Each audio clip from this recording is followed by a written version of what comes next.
بسم اللہ الرحمن الرحیم۔ آج ہم علم النحو پڑھیں گے۔ نمبر 2، اس میں منصوب کے قواعد چل رہے تھے۔ اب دوسرا ہے الف ممدودہ کے بعد والا حمزہ واو سے بدل جاتا ہے، جیسے سماء سے سماوی اور بیضاء سے بیضاوی۔ اس نے مختصر سا لکھا ہے، یاد رکھنا الف ممدودہ کے بعد ایک ہوتے الف مقصورہ، ایک ہوتے الف ممدودہ۔ الف مقصورہ میں الف کے بعد حمزہ نہیں ہوتی، اور الف ممدودہ میں الف کے بعد حمزہ ہوتی ہے۔ جیسے یہ سماء میں آپ دیکھیں، یہ الف ہے، الف کے بعد کیا آ رہا ہے؟ حمزہ آ رہا ہے، یہ ہے الف ممدودہ۔ اسی طرح بیضاء، یہاں بھی دیکھو ضاد کے بعد الف ہے، الف کے بعد کیا آ رہا ہے؟ حمزہ آ رہا ہے، اس کو کہتے ہیں الف ممدودہ۔ تو اس نے تو مختصر سا بول دیا کہ الف ممدودہ کے بعد والا حمزہ واو سے بدل جاتا ہے۔ کب؟ جب اس سے کیا بناتے ہیں؟ اس میں منصوب بناتے ہیں۔ تو یہاں دیکھو سماء، الف ممدودہ کے بعد حمزہ ہے، تو اس سے جب آپ اس میں منصوب بناؤ گے، اس کے آخر میں یا نسبت لگاؤ گے یا مشدد والی، تو یہ جو حمزہ ہے یہ واو سے بدل جائے گا۔ تو سما، اب اس کے آخر میں یا مشدد لگاؤ اور یہ حمزہ واو سے بدل دو تو سماویون، سماویون۔ اسی طرح بیضاء، یہاں بھی الف ممدودہ کے بعد والا حمزہ واو سے بدل جاتا ہے۔ کب؟ جب اس سے کیا بناتے ہیں؟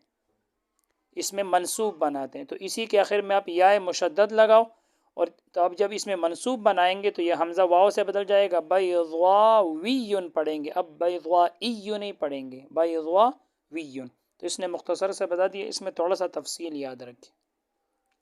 یاد رکھنا الف ممدودہ کے بعد والا حمزہ تانیث کا ہوگا یا اصلی ہوگا، یا وہ حمزہ واو یا سے بدل کر آیا ہوگا۔ تین صورتیں۔ الف ممدودہ کے بعد والا حمزہ اگر تانیث کا ہے، جیسے حمراء، بیضاء، اب یہ بیضاء، حمراء۔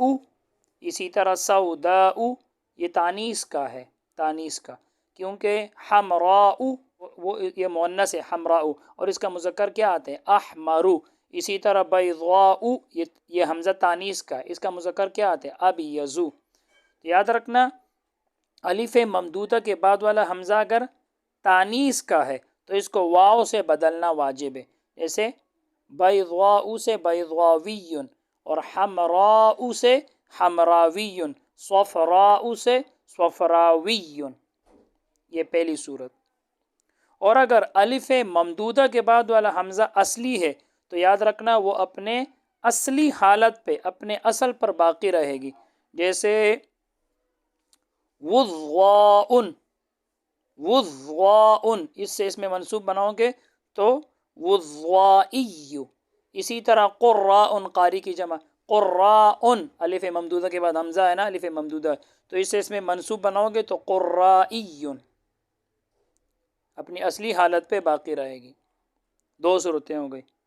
تیسری صورت کہ الف ممدودہ کے بعد جو حمزہ ہے وہ واو یا سے بدل کر آیا ہوگا، تو یاد رکھنا اس صورت میں اس میں پھر دو صورتیں جائز ہیں، اس میں پھر دو سے حمزہ کو اپنی اصلی حالت پہ باقی رکھنا، یہ بھی جائز ہے، اور واو سے تبدیل کرنا، یہ بھی جائز ہے۔ جیسے میں کہتا ہوں کہ کساء، کساء، اب یہ کساون تھا، تو اس کو کساویون پڑھنا بھی درست ہے اور کسائیون پڑھنا بھی درست ہے۔ اسی طرح یہ جو سماء لکھا ہے یہ اصل میں کیا تھا؟ سماون، تو اب اس کو سماویون پڑھنا بھی درست ہے اور سمائیون پڑھنا بھی درست ہے۔ اور یا کی مثال جیسے رداء، اب اس کو رداویون پڑھنا بھی درست ہے اور ردائیون پڑھنا بھی درست ہے۔ تو اس میں یہ تفصیل تھا۔ نمبر 3، جس اسم میں یا مشدد پہلے ہی سے موجود ہو وہاں یا نسبت لگانے کی ضرورت نہیں ہے۔ جس اسم میں پہلے ہی سے یا مشدد موجود ہے تو وہاں یا نسبت لگانے کی ضرورت نہیں، جیسے شافعی، اب اس اسم میں یا مشدد یا نسبت پہلے سے موجود ہے، تو اب اس میں ایک مزید یا مشدد والا لانا وہ درست نہیں ہے۔ یہاں لگانے کی ضرورت نہیں ہے. تو شافعی اس کا یہ مطلب ہے کہ ایک امام جو ہے امام شافعی رحمہ اللہ وہ بھی اس کا مطلب ہے. اور شافعی کا مطلب یہ بھی ہے کہ شافعی والا مطلب شافعی المسلک رکھنے والا شخص جو ہوتا ہے.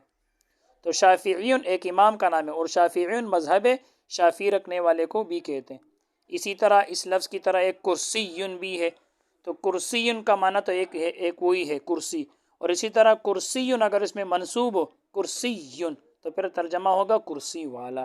تو کہتے ہیں جس اسم میں یا مشدد پہلے ہی سے موجود ہو وہاں یا نسبت لگانے کی ضرورت نہیں ہے. جیسے شافعی اب یہاں پہلے سے یا مشدد موجود ہے, اب یا نسبت لگانے کی ضرورت نہیں ہے. تو شافعی کا ترجمہ ایک امام کا نام بھی ہے, اور شافعی کا یہ ترجمہ بھی ہے اگر اس میں منصوب ہو شافعی مذہب رکھنے والا. اور کرسی کرسی, اور اگر اس میں منصوب کرسی تو پھر مطلب ہوگا کرسی والا. نمبر 4, جس اسم میں تائے تانیث ہو تو وہ نسبت کے وقت گر جاتی ہے.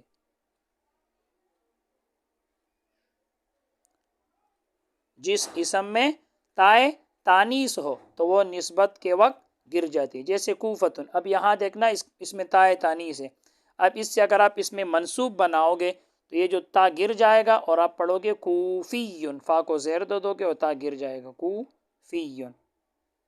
تو کوفتن سے کوفیون, اور مکتن یہاں بھی دیکھو آخر میں تائے تانیث سے یہ گر جائے گا مکیون. ایسے ہی جو اسم فعیلتن اور فعیلتن کے وزن پر اس کی تا بھی گر جاتی ہے. جیسے مدینتن سے مدنیون اور جوہینتن سے جوہانیون. اب یہاں دیکھنا جو اسم فعیلتن کے وزن پر ہو, جیسے مدینتن, مدینتن کس کے وزن پر ہے فعیلتن مدینتن, تو کہتے ہیں اس کی تا بھی گر جاتی ہے. اب یہ تا جو ہے یہ گر جائے گی, اس میں منصوب بناؤ گے تو مادانیون, تا گر گئی مادانیون, نون کے ساتھ یا ملا دیا مادانیون. تو دال کے بعد جو یا ہے یہ تو پھر یہ بھی گر گیا, تو اس میں بھی کچھ تفصیل ہے وہ بتا رہا ہوں. اسی طرح جوہینتن, اس کے آخر میں بھی گول تا گر جائے گی جوہانیون, تو پھر ہا کے بعد جو یا ہے پھر تو یہ بھی گر گئی. تو یاد رکھنا, اس میں تفصیل یاد رکھنا. جو اسم فعیلتن کے وزن پر ہو تو یاد رکھنا, تو اگر اجوف یا مضاعف ہو تو یا نہیں گرے گی, صرف تا گرے گی. یا نہیں گرے گی, صرف تا گرے گی. جو اسم فعیلتن کے وزن پر ہو تو اگر اجوف یا مضاعف ہو تو یا نہیں گرے گی, صرف تا گرے گی. جیسے طویلتن, طویلتن, اب اس سے اگر آپ اس میں منصوب بناؤ گے طویلتن تو اب طویلیون, طویلیون یا نہیں گرے گی.